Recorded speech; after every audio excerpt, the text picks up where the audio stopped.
This is the Homestead Journey Podcast, the podcast dedicated to the pursuit of self-sufficiency, self-reliance, and sustainability. This is season 3 of the Homestead Journey Podcast.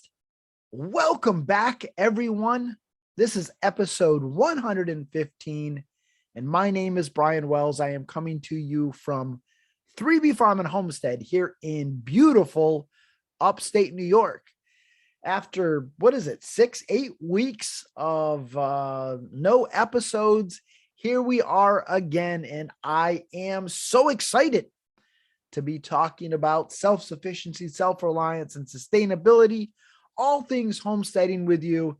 And I am just so excited about our upcoming season. Now, if you missed episode 114, definitely go back and check that out. I kind of laid out for you the vision for this season. And so certainly take a listen to that if you haven't already. I don't want to repeat all of that, but I am so excited for us to continue our journey together. And thank you so much for being a part of that. With that said, let's jump right on over to this week's Homestead Happenings, and I'll bring you up to speed with what we've been doing here on our homestead over the last several weeks.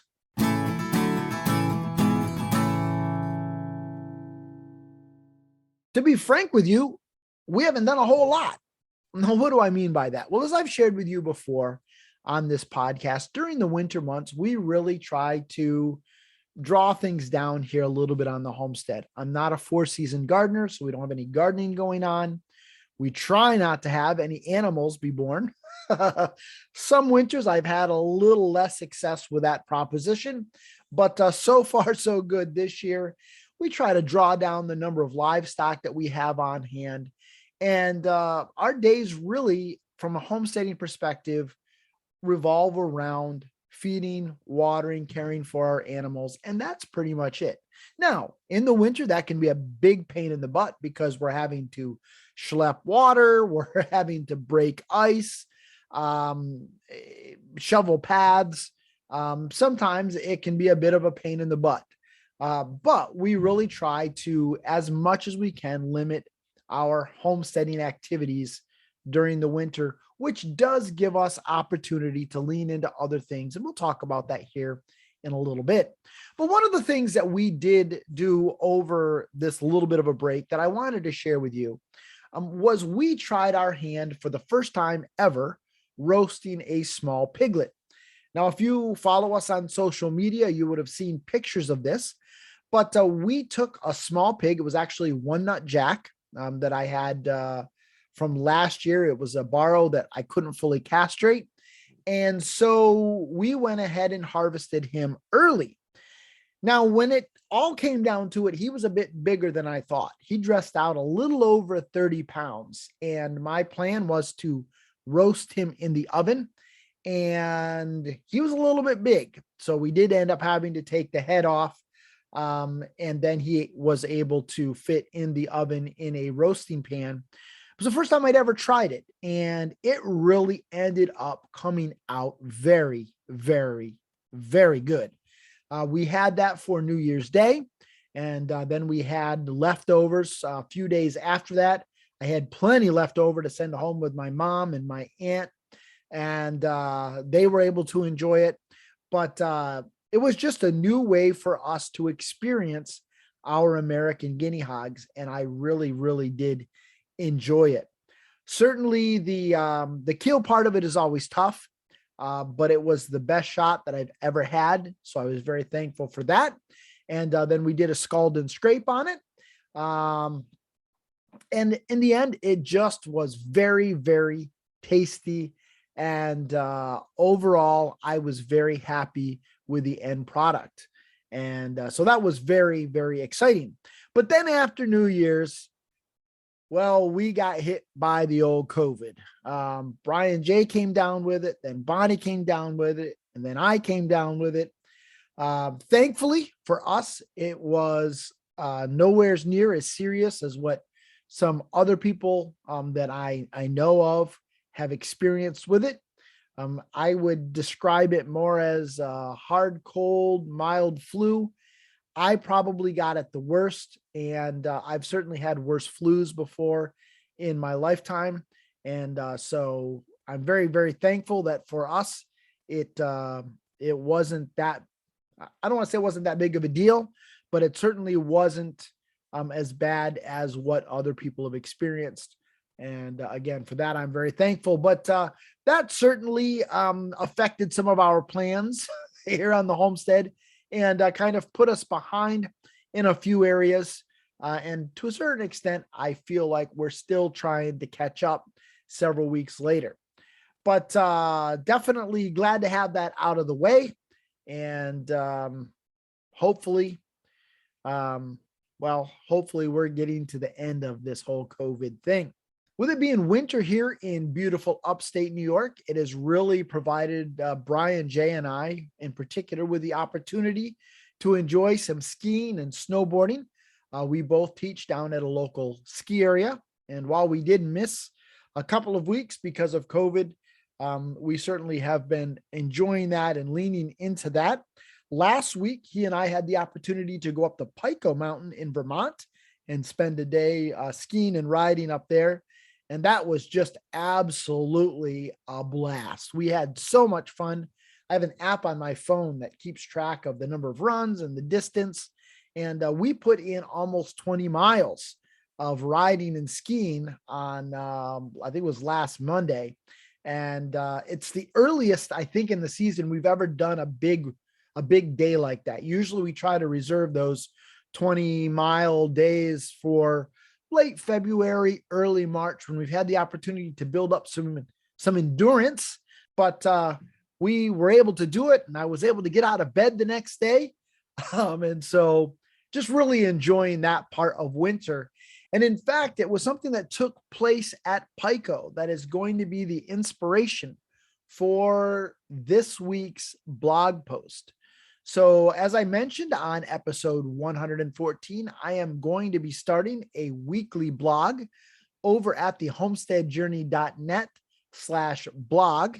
And so head on over there and check that out. Look for that on Fridays or follow us on social media so that you're notified when that post goes up. But there was something that happened there at the ski area that I thought that's going to be a great topic for the first blog post. So you're not going to want to miss that. And also, as I mentioned on episode 114, I'm going to be starting a monthly newsletter. There seemed to be quite a bit of interest based on the survey in November for some written content from me. And so I'm going to give it a whirl and see how that all plays out. So between the blog and the monthly newsletter, hopefully that's going to scratch that itch for everybody. So if you are interested in subscribing to the newsletter, if you head on over to the homesteadjourney.net/newsletter, you'll have the opportunity to sign up for that. And I'm just excited about that. Hopefully it will be packed chock full of helpful homesteading information and goodness for you.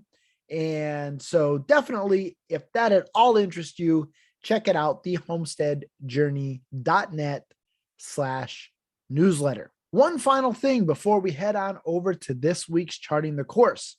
If you are interested in supporting the show, you can sign up to become a patron. For as little as $3 a month, you can support the show and become a member of the supporting listeners group that has now been moved from Facebook to Discord. There are also a $5 a month and a $10 a month tier, each with additional perks. But if you sign up in the month of February in celebration of the launch of season 3, I will send you a small gift and a handwritten note. So head on over to the homesteadjourney.net/support for more information and to sign up today. All right, let's head on over to this week's Charting the Course.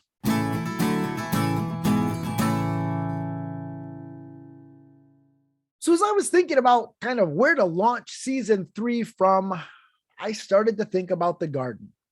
It's that time of the year, depending on where you're at, where for us as homesteaders, our thoughts turn towards getting seeds in the ground, those warm days of spring. And I thought, what better place to kick off season 3 than talking about a garden related topic? And as I thought about it, I was going to do something along the lines of what you should be doing right now. But then I got to thinking, what you might be doing and what I should be doing, maybe two totally different things based on where we live. And so instead, I thought what we would talk about today are 5 things you should do before you buy seeds. I think for any gardener, regardless of how long you've been doing this, you may have been gardening for 5 decades, you may have been gardening for 5 years, you may have never gardened before. But I think all of us experience, maybe we'll call it a bit of anxiety, trying to know what we should buy and how much we should buy. When it comes time to buy seeds, we find ourselves flipping through the seed catalogs, or we're standing in front of the seed displays at our local garden center, and we are tempted to buy all of the seeds, especially if you've got a shiny catalog with beautiful pictures of vegetables or flowers. And then we want to buy all of the seeds. And if you buy quality seeds, it can cost you a little bit of money. No, I should say it could cost you quite a bit of money. Seeds aren't cheap. And not only that, but garden space is at a premium. It takes a lot of time, effort, and energy to prepare a garden space. Most of us don't have we don't have an infinite amount of garden space at our disposal. If we are building raised beds, there's a cost to that. If we're clearing land, or we're prepping a space, or we're wanting to do the back to Eden method and we're bringing in wood, all of that has a cost. Garden space is at a premium. And so how do we make sure that we limit the amount of money and time and garden space that we might waste by buying the wrong seeds? So the first thing that comes to my mind is this: visit your pantry. Now, what do I mean by that? Well, go to where you store your canned goods, or your freezer, or your refrigerator, wherever you keep the vegetables that your family likes to eat, and look them over. You see, the best advice I can give you is to grow what you like to eat. Don't try to grow what you think you should eat. I've fallen into that trap before. Several years ago, I thought, we should eat some more kale. And so I planted 9 plants of kale.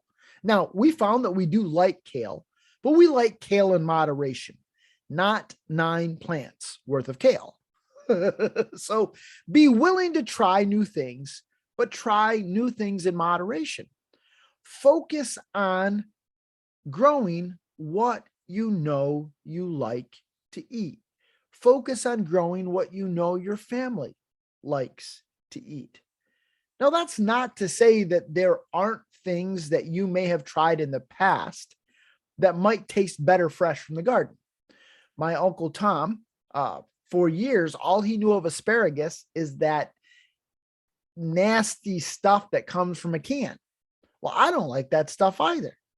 But when he experienced asparagus fresh from the garden, it was mind-blowing to him. Now, I'm not going to say everything that you decided that you don't like is going to taste great out of the garden, but certainly trying a few new things here and there to at least give them a chance makes sense. But Don't go whole hog and plant 9 plants of kale or an entire row of spinach or whatever it is. Focus on growing what you know you like to eat, and then experiment with a few new things, but in moderation. The second reason why I recommend you start in your pantry is for you to look and see what you already have on hand. Now, this is going to apply more to people who have been gardening for a while and have been preserving the harvest for a while. It's important for you to look and see, okay, how many jars of beans do I have on hand? How many bags of corn do I have in the freezer? How many jars of dehydrated tomato? Whatever it is, but how much do I have on hand to make sure that you don't overwhelm yourself with more of the same. Last year, I went down to the basement where I keep our canned goods, and I was looking over the jars, and I realized we had a lot of green beans left. And so last year, I didn't plant the same number of bush beans that I normally do. I did plant a few so that we would have some to eat raw, and so we could maybe do a few jars of pickled, dilly beans.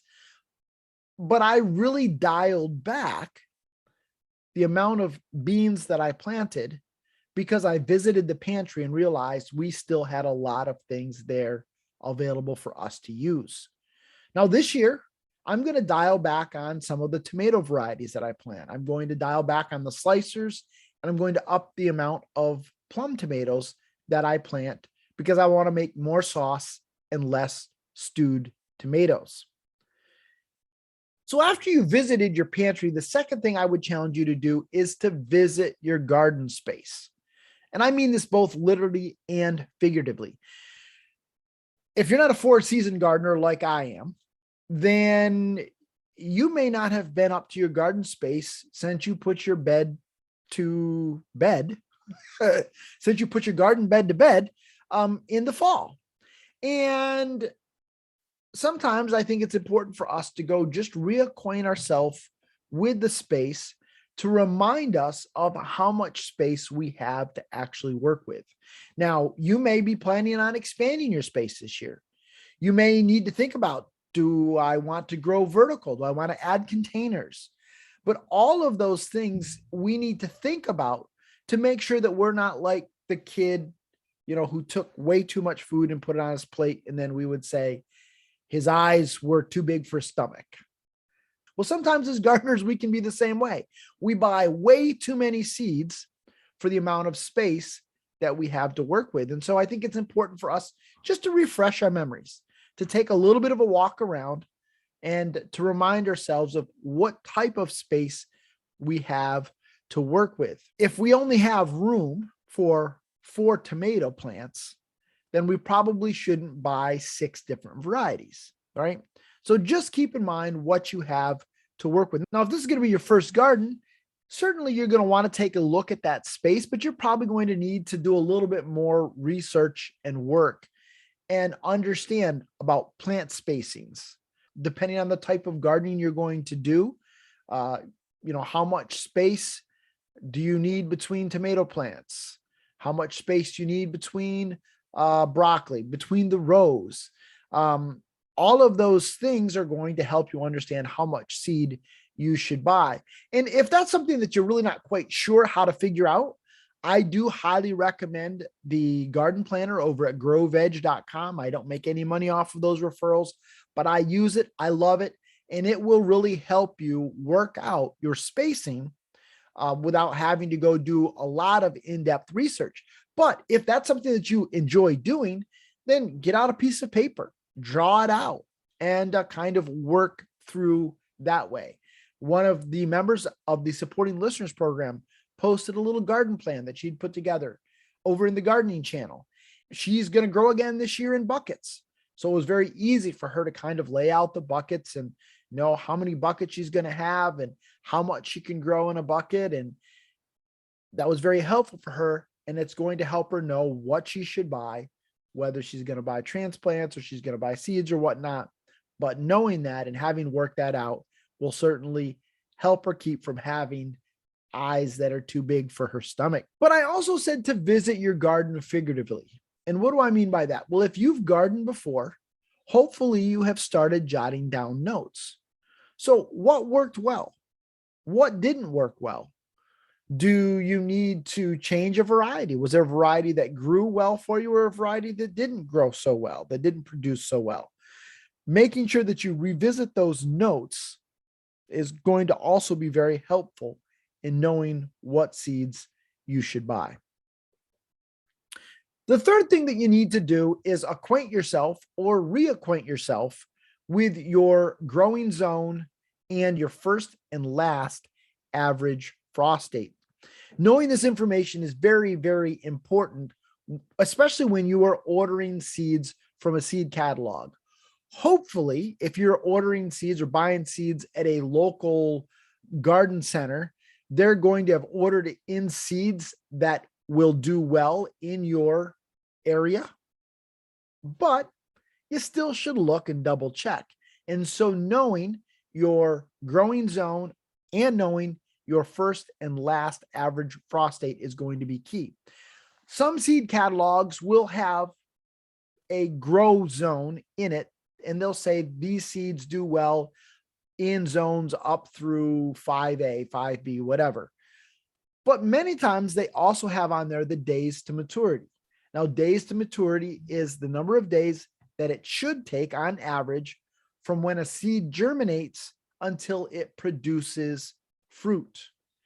And you're going to want to take that into consideration. If you have a grow zone that maybe is 100 days long, it's short, or maybe it's 120 days long, then you want to make sure that the variety that you're going to plant is going to bring fruit to maturity in that time frame, or else you're setting yourself up for failure. Now, as you become more comfortable with gardening, you can start to push the envelope a little bit.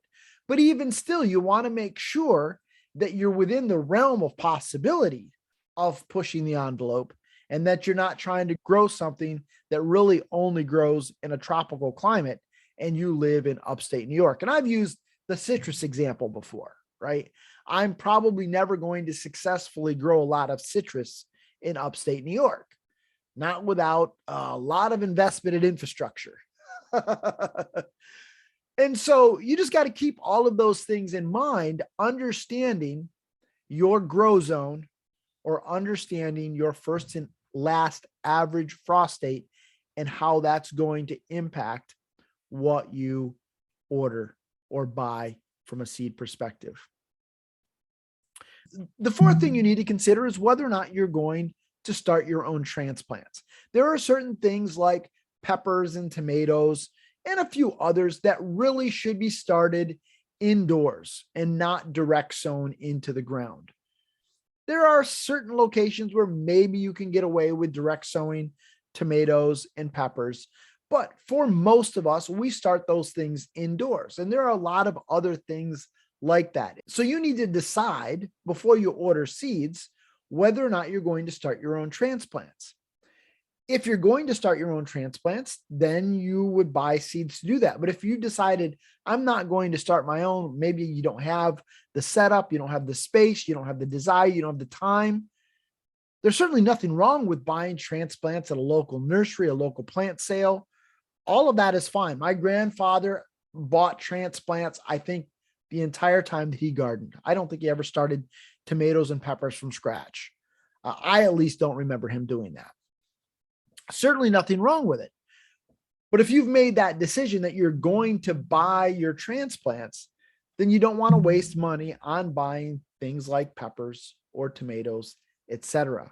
And certainly if you're brand new to gardening, my recommendation to you is to not to try to start your own transplants your first year, or just try to start a few, but certainly have a backup plan of buying your own transplants if you want to have peppers and tomatoes in your garden, things of that nature. Nothing wrong whatsoever. There's no shame in your game if you buy transplants. I started out buying a lot of transplants. In fact, I think I've shared with you before that I actually bought 2 6-packs of zucchini. I think it was my first or second year of gardening. Now, zucchini is one of the easiest things to start from seed, but I didn't know any better, so I bought Transplants. Nothing wrong with that. And I quickly learned that 6 is too much. 12 is way too much zucchini to have on hand. But I was stubborn. My grandfather laughed at me when I planted 12 zucchini. But I had bought them. And so by golly, I was going to plant them. Well, it wasn't long before I was pulling zucchini plants up. But anyhow, I digress. The point is that there's nothing wrong whatsoever with buying transplants. Don't feel like you have to start things indoors. If you don't want to, don't do it. Garden like you want to garden. It's all up to you. Whatever brings you joy, happiness, and fulfillment, that's what I want to see. And you growing food, producing for yourself, that's what this is all about. And so if somebody else helps you out by getting a little jump start on it, nothing wrong whatsoever in that at all. The last thing that I would tell you need to do before you buy any seeds is to look at what you have on hand. Take into consideration your seed inventory. If you got a little carried away last year or 2 years ago, those seeds are still probably okay. Most seeds will store for several years and still be viable. As long as you keep them in a relatively cool, dry place, they're going to be fine. They're going to plant, they're going to germinate. You're going to be fine. I'll go ahead and put a link to a page that has a list of the number of years that you can expect seeds to be viable. It's kind of a general guideline. Some seeds maybe will last a little longer than other seeds. Depends on the variety. A lot of things that come into play. Well, hopefully you found this helpful. 5 things you should do before you ever order your seeds. If you have any further questions, reach out to me, Brian at thehomesteadjourney.net. And also, if you have some questions that you would like answered on an upcoming random audience question show, send them to me as well. Thanks for joining me on this episode of The Homestead Journey. And until next time, everybody, keep up the good work.